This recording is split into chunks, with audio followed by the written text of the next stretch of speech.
My name is Burke Hedges, author of the best-selling book, The Parable of the Pipeline.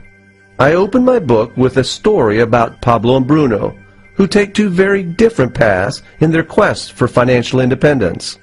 What you're about to see is the delightful animated story of their adventure. So, sit back, relax, and enjoy the life-changing lessons in The Parable of the Pipeline.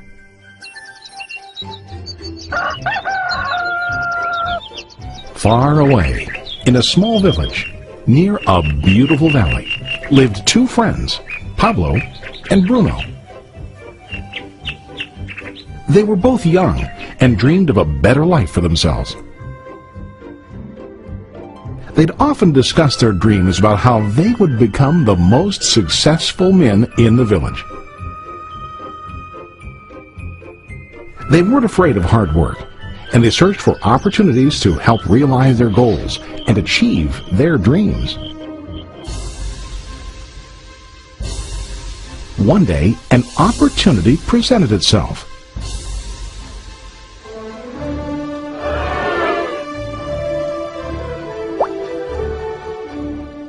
The mayor of the village decided to hire two people to bring water from a spring up on the mountain, across the valley, back down to the village. They were to be paid based on the amount of water delivered to the village.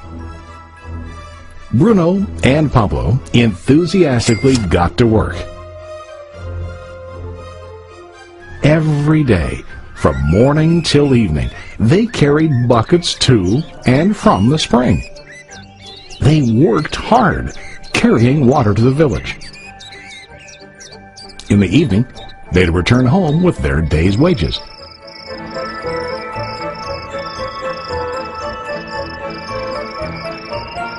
Bruno was satisfied with his work and the money he earned.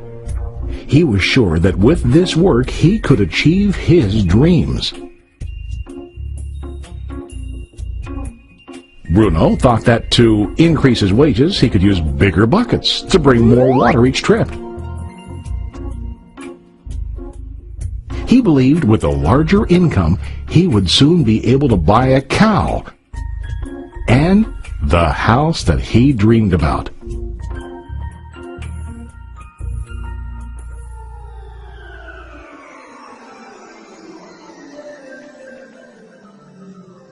Now Pablo was not satisfied. At the end of the day, his back and hands ached, and he was exhausted. He was looking for an easier way to earn more. One day an idea occurred to Pablo. He imagined building a pipeline to deliver the water from the mountain spring to the village. With this pipeline, he could get more water to the village without carrying buckets back and forth from the spring to the village. Soon, he got very excited about his idea and began to plan. Pablo, of course, shared his idea with his friend Bruno and asked him to join with him to work on and help build the pipeline. Bruno thought the idea was crazy. All Bruno could think about was what his money could buy today and how to get it quicker. He felt that building a pipeline would slow him down and delay him in achieving his goals. Instead, Bruno got bigger buckets and went more often back and forth, fetching water. He was sure that with this method, he could make more money. Pablo decided to build the pipeline on his own. He understood that it would not be easy to build, and it would take time to complete the pipeline. Pablo knew that it could take several years to finish, but he set his mind on his goal. Every day he worked and carried water like before. But on weekends and during his spare time, he worked hard to dig in the rocky soil and build his pipeline. In the first month, there was little to show for his work.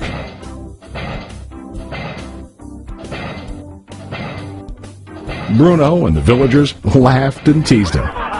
They called him Pablo the Pipeline Man. During this time, Bruno's income doubled. He already bought a cow and a bigger house. His lifestyle changed. He now spent time after work in the bar, enjoying his hard-earned wages from delivering water.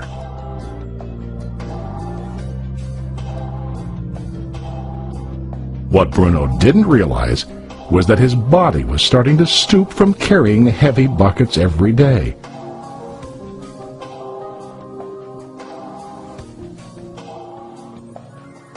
His face looked worn and his body tired. Soon, he began to carry less and less water due to the wear and tear on his body.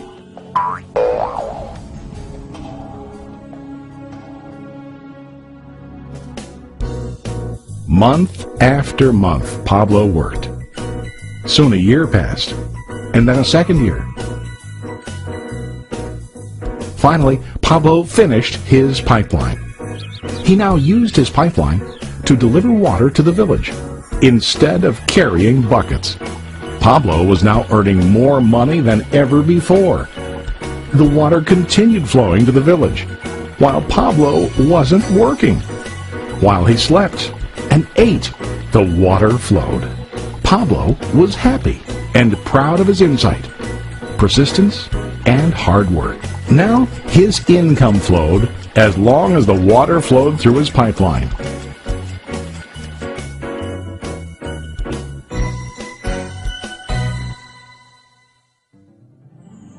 The story of Bruno and Pablo is a reflection of life.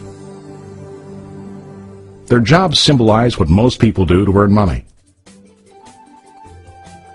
Bruno gets his money using buckets. He goes back and forth, carrying his buckets from the spring to the village in exchange for money. To increase his income, he either has to go more frequently to the spring or to use larger buckets. It's common in real life to increase our income by working harder. For example, working overtime or getting a second job. We also increase the size of our buckets by accepting a higher paying position, which often includes spending more time on the job. Most of us exchange time for money like Bruno. We know that every person has only 24 hours in the day and that it's not possible to use all our time to work. The most difficult time comes when we can no longer exchange time for money due to age, health, or other reasons. Then, our income stops. Now let's review what Pablo did. Very wisely, Pablo did not exchange all of his time for a limited income, but he used some of his time to build a pipeline. He knew that the pipeline would bring ongoing income as long as the water flowed. An ongoing income that multiplied the time he worked each day. Pablo knew that someday, maybe because of age or health, he would no longer be able to exchange his available time for money. Pablo knew that if he could make his idea of a pipeline work, then he only has to do the hard work of building the pipeline. After the pipeline was completed, Pablo was able to monitor and maintain the flow of water to ensure that his income will continue. Pablo has shown us that to earn an income, we don't always have to directly exchange time for money. There really are better ways. How about you? Are you still like Bruno, who directly exchanges time for money? Or do you want to be like Pablo, building and maintaining a pipeline for ongoing income?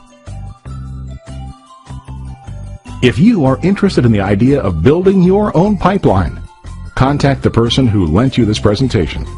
You can start building your pipeline today.